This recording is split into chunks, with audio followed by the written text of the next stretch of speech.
Hey everyone, and welcome to the Wrap Up Live. This is the official Raptors Republic live post-game show and podcast where we recap and we talk about the latest Raptors game that just happened. Tonight was the game versus the Charlotte Hornets at home, Scotiabank Arena. I'm your host, Sahal Abdi. I'm here with Aiden Moss, co-host, and Keon Haddad, who might just hop in to scorn me because his Miami Dolphins didn't make the playoffs this week, and my New York Jets did not. So let's move on. Tonight, your Toronto Raptors were defeated the Charlotte Hornets 132-120, bringing the Raptors record just 5 games below 500 to 18-23 on the NBA season. I was a little curious, Aiden, as soon as I saw their record, how many games they're out of the 8th seed. I think it's 2.5 now. And I know a lot of fans have kind of went back and forth, and they haven't really decided on whether the Raptors should go all the way with the team they have. I mean, everyone, I'm pretty sure, agrees that changes need to happen somewhere with this team. But we're coming off a good win. This is a very good win on a Tuesday night. And I ask all of our viewers and listeners this every show. If you are watching us or if you've ever watched us, please do us hardworking individuals at Raptors Republic a favor and subscribe to our YouTube channel. You could search Raptors Republic on YouTube or our podcast channel, the Rapcast, wherever you're watching or listening. All right. Aiden, Charlotte Hornets, pretty convincing win. Some players played fantastic. Some guys got out of slumps. It looked really good. Some guys kind of stayed in their slumps. We won't talk about that too much because we like to keep it positive, Aiden. But what are your thoughts on this game? That just ended a few minutes ago. What are your thoughts? A lot of positive notes, a lot of things to build off. Some consistency was kind of nice to see. Oren and I last game talked about the bench rotations and how Nurse needed to decide on dudes, on timing of dudes entering the game, et cetera, et cetera. And we saw basically the same thing tonight as we saw against Portland, and it worked.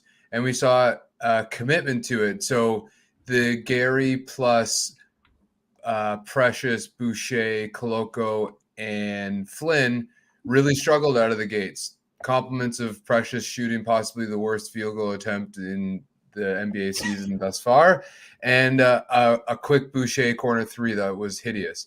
But he stuck with it. He called a timeout. They came back, and then things kind of settled. Precious hit a couple of threes. That was by far the best the bench has performed all year.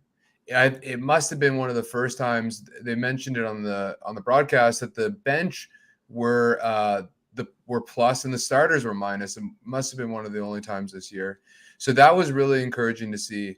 Obviously the shooting, and you see how deadly this team is when they do hit their open shots. The question is how consistent will they be ultimately?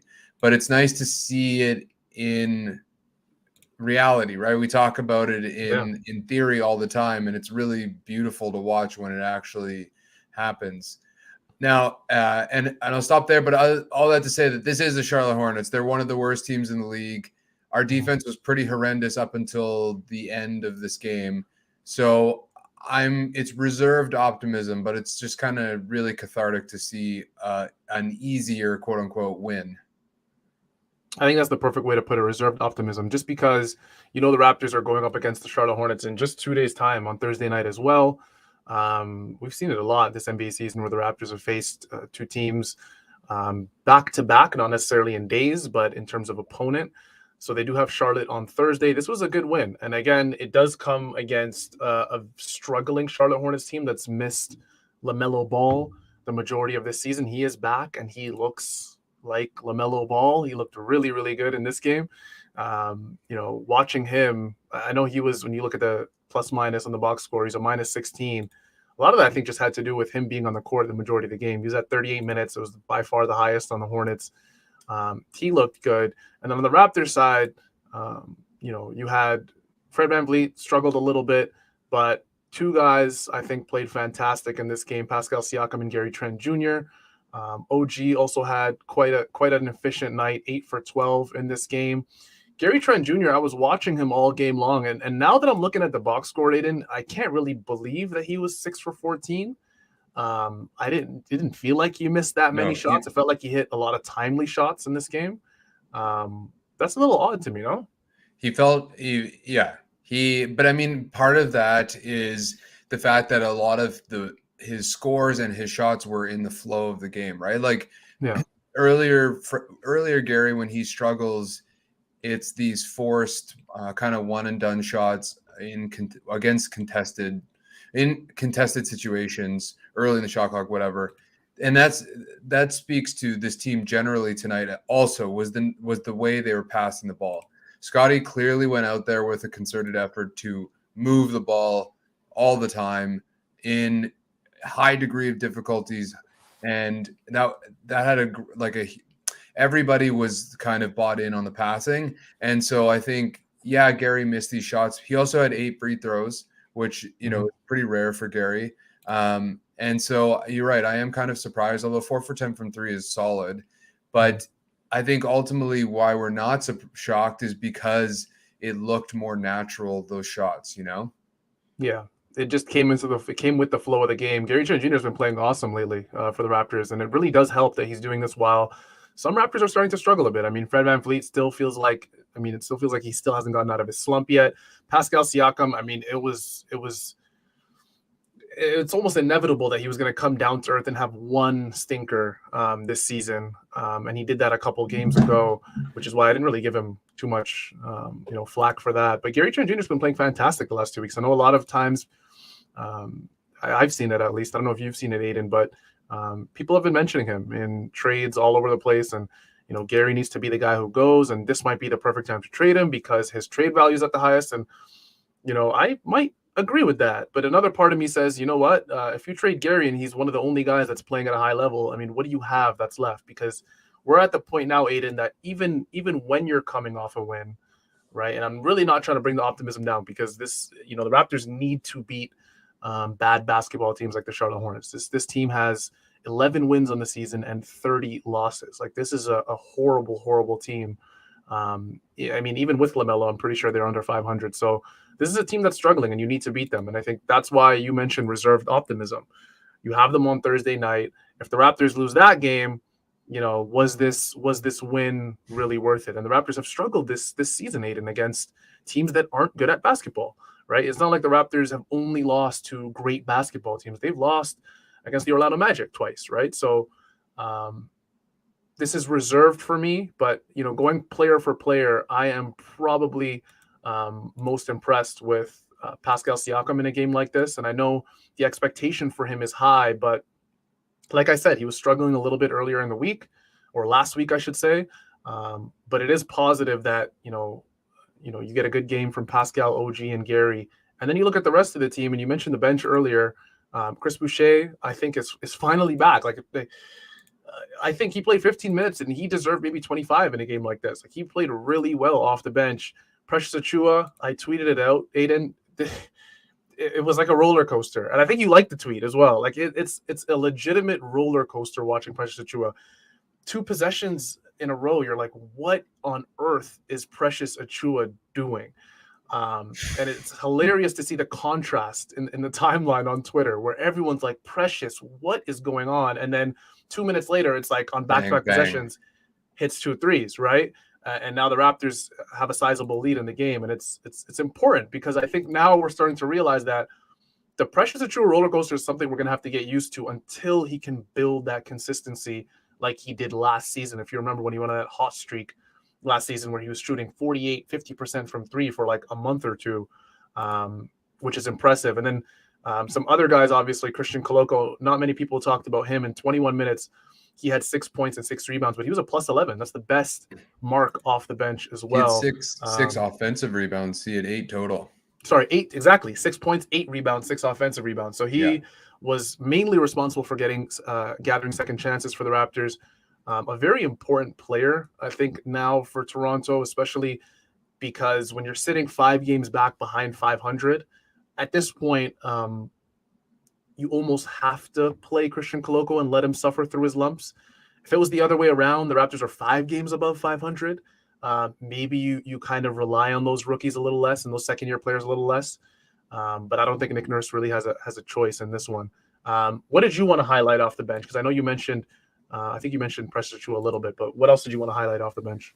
Yeah, well, just more on Achiuwa and like all of what we're talking about. I mean, in the chat, they're talking about we're 5.5 games out of 6th, but we're 2.5 games back of 13th. Like the ongoing discussion here amongst fans is whether to blow it up or not. But the thing is that we didn't have Precious Achiuwa, and you saw it during this slump, and you saw immediately what kind of effect he has on both ends of the floor. And if he's hitting his threes, which it's not something I expect him to do often, like truly look out. But I think the fact that he basically has a mismatch with whoever is guarding him, and the fact that he just gives the bench just like a unique punch that nobody else really does, right? Like everybody else is kind of a like traditional role player and positional player, and Precious gives you that nobody else offers. So I think like having him back and having him healthy and in game shape is going to have a world of difference for this team. And I really like when Koloko and Hernan Gomez come in early. I like that Nurse has gone away from just one single shift kind of in the quarter, whereas he has like these micro shifts. He brings Koloko and Hernan Gomez on, takes Gary and Scotty off, and it allows the core to still kind of carry the team, but then you're resting guys in a more calculated way. So I really like that, and I do think Flynn played pretty well. Like he played the worst of the bench. He was 1 for 7. He had a couple of misses, whatever. But I do like what he didn't look out of place, right? He didn't, and his passing is so much better. The thing about Flynn is he gets basically to where he wants to go, and then things kind of go awry from there. But because he's now finding the open guy in those spaces, he's a lot more threatening, and I think his shot will go as his confidence comes back. So I think just like those two guys kind of stood out to me. Obviously, Boucher played a lot better. I have been arguing for Kem Birch over Koloko, so I kind of have to eat my words there. But I'm glad to see that he's kind of come back a bit too. Yeah, for sure. This was, I think, the tweet that describes maybe the bench the best in this game, because I feel like Aiden, this season, it's either been all bad or all good with the bench. It's almost like they lift each other up. For our listeners, I tweeted Raptors either got the entire bench looking like functional NBA players at the same time, or everyone is third team all LA Fitness. And if you're an LA Fitness, person, I guess you could say, or you frequent LA Fitness, this isn't a shot at you. I'm sure we've all seen LA Fitness people play basketball before. It's a little aggressive, right? But this was just honestly a tweet I made out of jest for the Raptors this season. I just feel like when you watched Precious Achiuwa, this wasn't a game where it was just Precious Achiuwa, uplifting the 5 other starters or the 4 other starters that were in the game with him. Nick Nurse had enough faith in the bench to kind of throw other guys with him. And I think this was one of the games, Aiden, funny enough, at the end of it, I was thinking, is Nick Nurse finally going to, rest the starters at the end of the game? And he kept them in all the way until the end. Pascal Siakam, OG, they were probably wondering, Nick, when are you going to give us that roll call? When is that, white flag coming out where the bench, unit walks in? But you can't be angry with Nick Nurse on a game like this. I feel like the team looked prepared. The team looked confident. There's not much, I think, more you could say, especially about the bench unit in this one. Yeah, and I think also with the starters, even though they closed it out, Siakam played the most at 36 minutes. Everybody else was in the low 30s, and I think that's probably the most encouraging part about all of this is that, that the bench played. They played a lot of minutes. They played good minutes, and the starters didn't have to bleed out of their eyes to win this game. So yeah, really, really encouraging. Who stood out to you with the starters other than Pascal, obviously? Again, like I said, I didn't have a good shooting game. Yeah, and we're going to talk about that in a little bit. I mentioned how Gary Trent Jr. I wasn't really I was a little bit shocked that he was 6 for 14, but on the other side, I think the other side of the spectrum, I was a little shocked that OG, had that many points. It didn't feel like a 22-point game from OG Anunoby. That's not a crazy amount for him. But I mean, before I looked at the box score, I was thinking maybe 14, 16. 18 at most, but he was at 22, which is impressive. And this is what you need from OG: clean looks that are executed. And I think one of the statistics I saw, I'm going to paraphrase a little bit, that I saw this season. I think it was a few days ago, if I'm not mistaken. The Raptors are this season have actually been generating very clean looks. This isn't a team that's shooting bad shot attempts all over the floor, which is resulting in a dysfunctional offense, and especially a half court offense, right? Particularly their half courts looked horrible all season long. I saw the stat that said they generate the 11th best look in the NBA. I'm not surprised. From really. Yes, but from beyond the arc, I believe it was.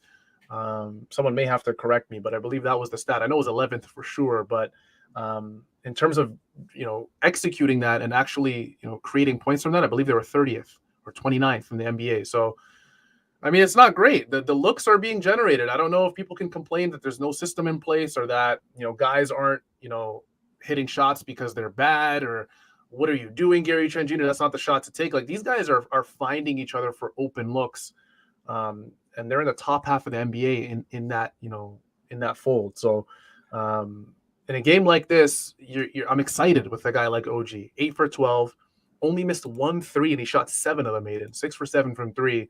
He had 22 points. Did feel like the whistle was a little weird at times on him in this game. They were like, when do you see OG really finishing with 5 fouls? It's just very strange to me.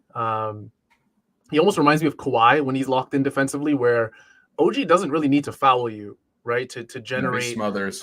He just smothers you, and you can't do anything, right? So whistle was a little weird on him, but we haven't talked about two of the other 5 starters, Scotty Barnes and Fred VanVleet. Who, Aiden, do you want to mention first? Well, starters. We can almost mention both of them. Both, I mean, yeah. I just think that, to me, today resembled distinctive roles. Like Freddie looked more like a point guard today than he ever has, and Scotty looked like the guy from last game as well that we want him to be, which is, again, like this other creator. Like, he's not, like, he'll score in his moments, and I would have liked to have seen him take more than 5 shots, but I love that he's looking to excel at what he's best at, which is finding guys open at crazy angles from crazy distances. And we need that so much. And I think that's why probably of late we are generating so many open shots, is, like I said earlier, we're just so much more willing to pass than we've ever been. I would be curious to know about, first of all, I think there is correlation with how many games we win and how many assists we have. And second of all, I would be curious just generally about passing in a game. I feel like we're passing so much more, and that's thanks to Freddie being a little bit less ball hoggy, for lack of a better term, and Scotty really focusing in on being that playmaker that we love to see from him. Yeah, and I know people will look at the bottom of the screen and think, how the hell do the Raptors allow the Charlotte Hornets to score 120? Aiden, I'm sure you can agree with me on this. They were hitting tough shots all night, and particularly Terry Rozier was hitting shots that, I mean, it looked, and forgive me for my hyperbole here, but it really did look Jordan-esque at times. We're talking a guy that was fading sideways. Yeah, that on baseline both elbows. Nuts. Yeah, the baseline one was incredible. I mean, we saw LaMelo, his finish at the rim at the end of the game. I mean, but that's just LaMelo at that point. We think that's difficult from an NBA standard, but looking at it from a LaMelo criteria, that's right in his wheelhouse. So they're hitting tough shots all game, and the Raptors, I'm not really angry with them in terms of their defensive effort. They did look locked in this game. They did only allow 26 points in the fourth quarter. I know 26 people are going to go, well, that's not a great defensive effort. Well, considering it was 34 in the first, 32 in the second, and 28 in the third. It was nice to see the Raptors kind of bogged down defensively at the end of the game there. That was good to see. And then on the defensive thing, sorry to interrupt, but no, the problems to me were, again, transition on scores. It's just they're Charlotte had a lot of open looks in semi-transition, and so the Raptors looked just a little bit lethargic or lackadaisical on the defensive end. And then the other part that was concerning to me was how Plumlee was kind of just eating up the inside. He was 9 for 10. He had like 5 of those like weird reverse dunks. They're like no look. Another reverse center dunks. having a massive game versus the Yeah. Raptors. What a surprise, right? And that's gonna happen having Scotty at the 5, which I do like having him there. He's struggled navigating the pick and roll, and Plumlee's a smart player and he's a strong athletic dude. Like he's pretty limited in what he can do, but he is positionally a smart player. So I think like that's going to happen with Scotty playing at the center, but that's something they need to continue to work on, because you can't have Plumlee just, having free dunks all game. Yeah, I didn't even take a look at that yet, but I'm not shocked. I'm not shocked just because like what I said earlier, I'd love to see, the statistic on what the Raptors are allowing in terms of percentages, especially at the rim for some of these centers. Does worry me quite a bit, but again, this is one of those things where I'm sure Masai Ujiri and Bobby Webster are trying any different way in terms of how to get this team a little bigger and a little stronger, and a little bit more effective from 3-point land. In this game, though, and again, all due respect to Charlotte, but when they have guys like JT Thor coming off the bench, right? You have I'm not sure which Martin brother. I get them mixed up all the time. I think it's Cody, because I think Caleb's on Miami. Yeah, you got Cody Martin, who's like, so hated within the Raptors fan base, because I think just naturally from what his brother does in Miami all the time, getting in scraps with OG Anunoby and Christian Koloko and all that stuff. It's hilarious. And then, some of the other guys coming off the bench, Dennis Smith Jr., like we're talking about a team that we can finally say the Raptors may have a better bench than the opposing team that they're going up against, which is a great thing to say.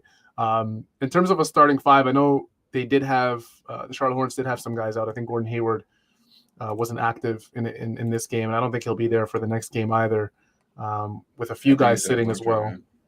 Yeah, I think it's a long-term thing as well. I would have loved, Aiden, to see no Kelly Oubre as well, who's actually having a career year in Charlotte. Surprise, surprise, with an 11-win team. Apparently the Raptors were sniffing around for Oubre at one point. Yeah, I mean, sure. I personally wouldn't like it, but I think him and Gary would get along real well. Yeah, I mean, the fashion would be absolutely crazy. Whoever's taking those pictures of the runway shots, I mean, would have an absolute ball with those two. But I think it's a little bit of a coincidence, wink, wink, that he's having a career year on an 11-win team, Kelly Oubre. Not taking anything away from him, but I don't know. Sounds like you are, exactly. I don't know if he's exactly what the Raptors need.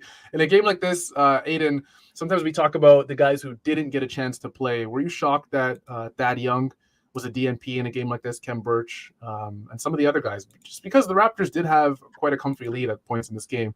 I think his name is Wieskamp. I don't want to, mess up the pronunciation. Is it? Yeah. How do you say it, Aiden? I don't know. Weiskamp. Weiskamp. We'll get it right. We'll get it right. Back in old Germany, it was Weiskamp or something. Weiskamp. Exactly. Yeah. Were you shocked to see some of those guys not play? No, because I think, like I was saying earlier, I think Nurse has decided to. Oh yeah. I don't know if you saw that, but they said Wieskamp was 33 years old. And like they zoom in on him, he's like completely baby faced, and in the box he's 33. Pretty funny.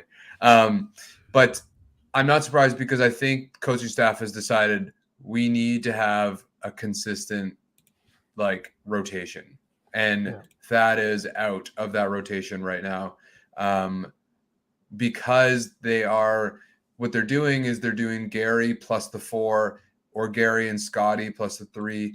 And those are your playmaking guys. I think Thaddeus is kind of the odd man out in for that, especially with Precious back.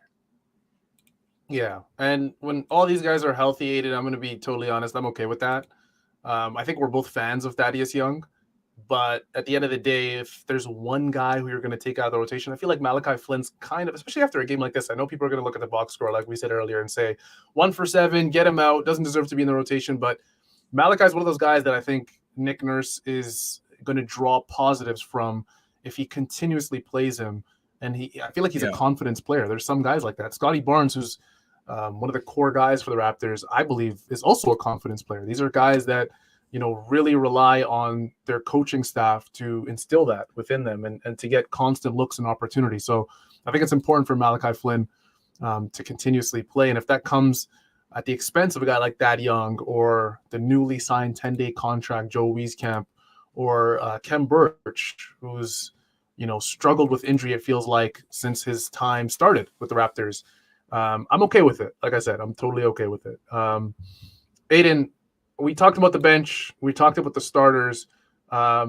This, I don't know, for me, I don't think this is going to be a super long post-game show for people to kind of cheer and shout and go crazy for, considering everything we mentioned. Do you want to talk about what we have upcoming for the Raptors in terms of games beyond the Charlotte Hornets Thursday nighter? I believe after that, I'm looking at the schedule now. So they got Charlotte on Thursday night. They have the Atlanta Hawks a couple days after that, Saturday night. They've got a matinee, strangely enough, on a Monday, which is a little weird. The Knicks. So you got the Hornets, Hawks, and Knicks for your next 3 games. And then it gets difficult. You got the Bucks, T-Wolves, Celtics, Knicks, Kings, Warriors, Blazers, Suns. Like, it gets super difficult after that. So what are your thoughts? I guess we can say on the next 3 to 5 games, the Hornets, Hawks, Knicks, Bucks, and the Wolves over the next week or so. I think that's 4-1. Like, the Bucks are going to come back and smash us, I have a feeling. But I think the other 4, this is like the pivotal moment in the season, really. Like, after this, it's kind of one way or another. I feel like management has to make a decision. And the Knicks and the Hawks are kind of like our compatriots in this playoff race. Charlotte's a must-win. Minnesota is a team that we should beat as well. So I think like this is the moment for this team, and I think that they know it, and they're surging at the right time. So I'm confident, and I said on an earlier podcast, like, I'm not ready to kind of make a decision on which direction the Raptors should go until they get through the Charlotte games and the Hawks game. And then we'll kind of know. And if they sweep Charlotte, then like I feel a lot more confident that it's just Charlotte, but like you got to start somewhere. And so, I am optimistic. Like, the last 2 games have kind of demonstrated there is a path to go, but as we've been saying this whole podcast, very cautiously so. Yeah. I feel like reserved optimism. I'm just going to keep saying it because I feel like every Raptor needs to hear that. We're all going to have some reserved optimism. The Hornets game for me on Thursday night is almost like a momentum game that you need before you face the Hawks and the Knicks, which is important because the next 2 games, the Hornets and the Hawks, are both at Scotiabank Arena at home for the Raptors. So you really, really need to win those because I think even if you go 1-1 versus the Hornets and the Hawks, I see that as a damn near disaster for the Raptors. The Knicks, I would expect the Raptors to defeat as well. For me, that's a little iffy because the Knicks have given the Raptors trouble at some points in the season already. The Bucks, I feel like, is just a throwaway game.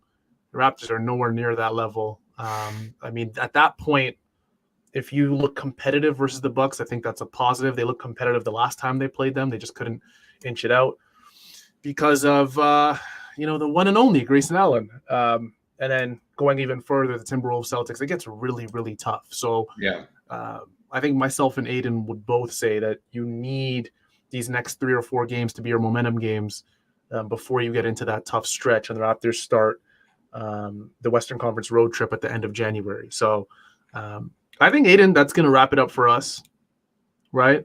we gotta do the Can-Man. Can-Am. Oh, Can-Am Taxman. The Can-Am Taxman. The Can-Man. I'm looking at the box score really quickly. Aiden, who are you going to go with? Because, again, this is damn near became the not Pascal Siakam award. So we have a couple guys that we can choose. Actually, I think 3 or 4 if we really go deep enough. I'm going to give it to Scotty. I know, like... Really? Yeah, I just think this is the Scotty that I really love to see. Like, he was working hard at both ends. He had 7 assists, 0 turnovers, 0 fouls.